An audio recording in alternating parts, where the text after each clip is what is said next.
Howdy YouTube, welcome back. This is AJS 724390. We're working on the Mustang again today, so we're just gonna pick up where we left off, working on the exhaust system.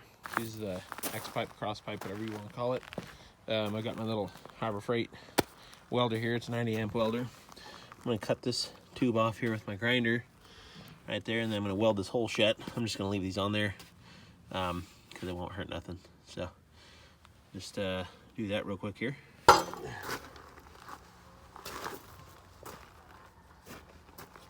Wear your safety glasses.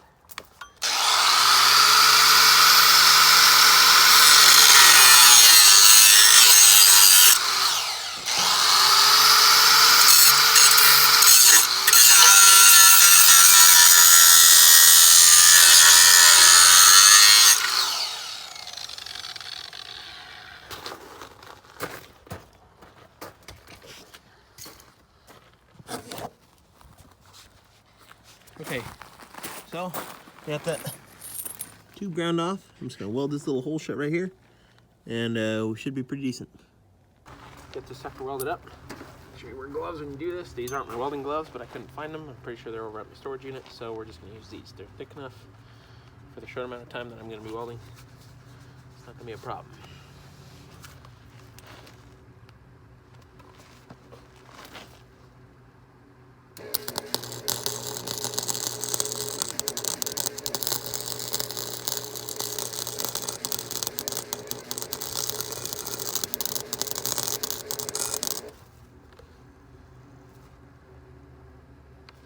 Slow down my wire just a little bit.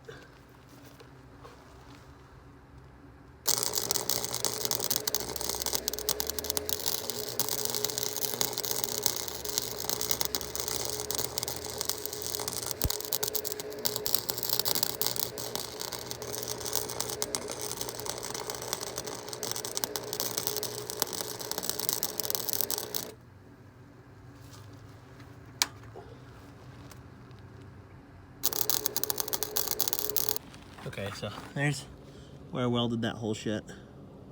I'm pretty sure I got it all. No problem. Always want to make sure you weld it real good just so you don't have any exhaust leaks there, because you'll definitely hear it if you have one. So I'll install this in the car loosely just to make sure. But I know this is a Harbor Freight welder, but this is a 90 amp, and it actually does really good for when you're doing small little stuff like this. It doesn't have a very long service duty, duty cycle, so you can't weld, you know, a long time like you can with the really expensive welders, but it'll do the job if you're doing like some minor stuff on like motorcycle frames or exhaust or something like that. So it's pretty good. Alright, so now I have the pipes under the car here.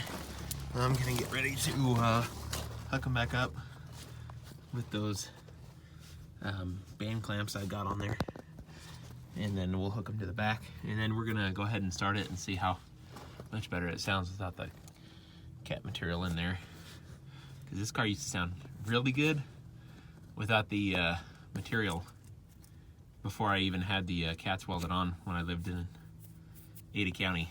So hopefully they'll sound a lot better, a little bit more throaty now that there's less of a restriction and sound absorber in the pipes themselves.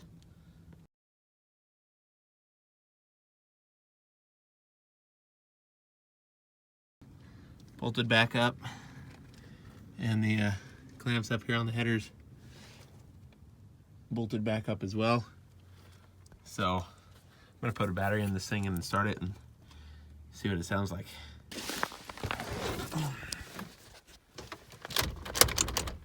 Wouldn't want this thing to take off the jack stands now.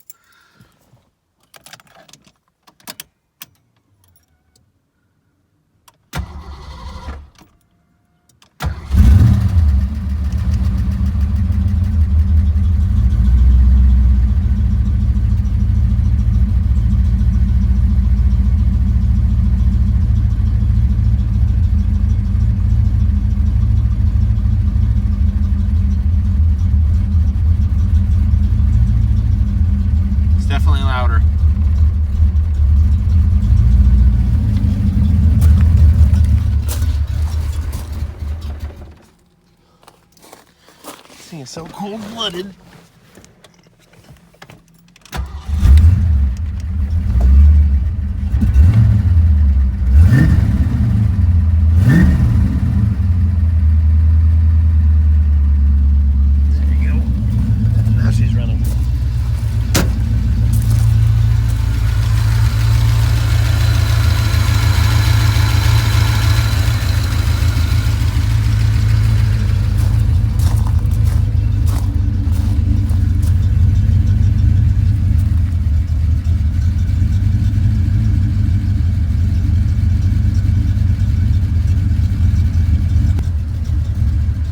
We've got a little bit of an exhaust leak up at one of the shorty headers, but other than that, it sounds pretty dang good. I'll just have to tighten up the two bolts on that clamp, fix that. It definitely sounds better.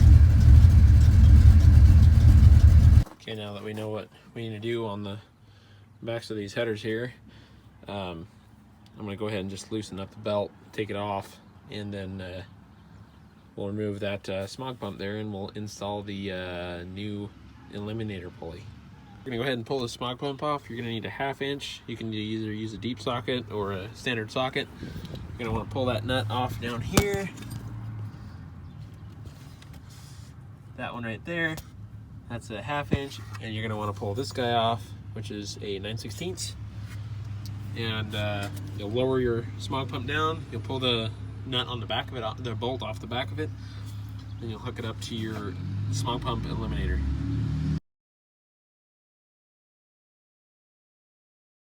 You're going to want to get under the car and get a 9/16 box end wrench if you have one, and a ratcheting one would be the best. It was already loosened. That way you can pull this 9/16 bolt out the back of the smog pump, pull this little L bracket off, and then you can wiggle your pump back and forth to get it off of the above bracket here.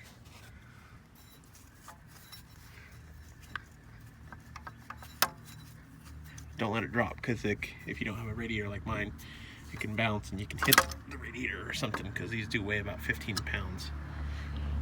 And there you go. Smog pump's out.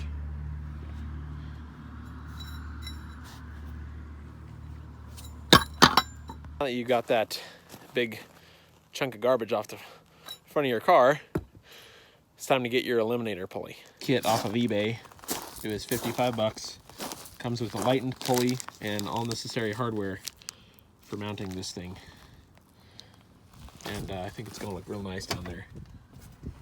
For those of you who are wondering, the pulleys are pretty much the same diameter. This might be a 1/4 inch bigger. And then this is also an 18 millimeter bolt. Bring your pulley down. If you want to do it from the top, I'm sure you can do that, no problem.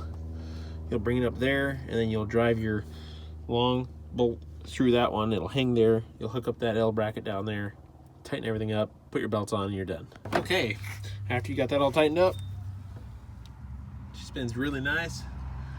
Really good, high quality product. Bearing, I don't know where the bearing was made, but we'll see how long it lasts, because this thing has seen speeds of up to 7,000 RPM multiple times. So we'll see how long this lasts. Now you'll want to put your serpentine belt back on, and then you can go ahead and fire it up. We are pretty much ready to go. Special thanks for the train for running by for our extra sound effects tonight. Okay, we're going to start this thing and see how it sounds.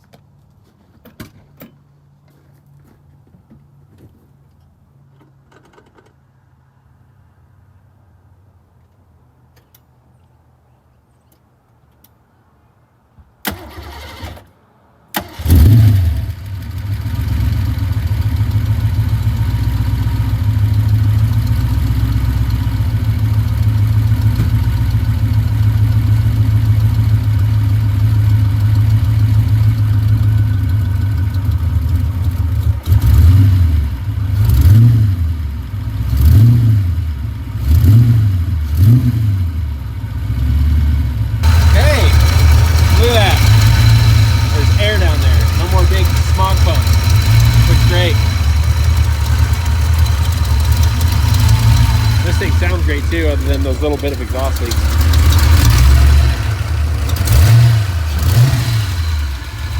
Geez, little Shelly. Okay, that's pretty much it for this video. I appreciate you guys sticking around and watching.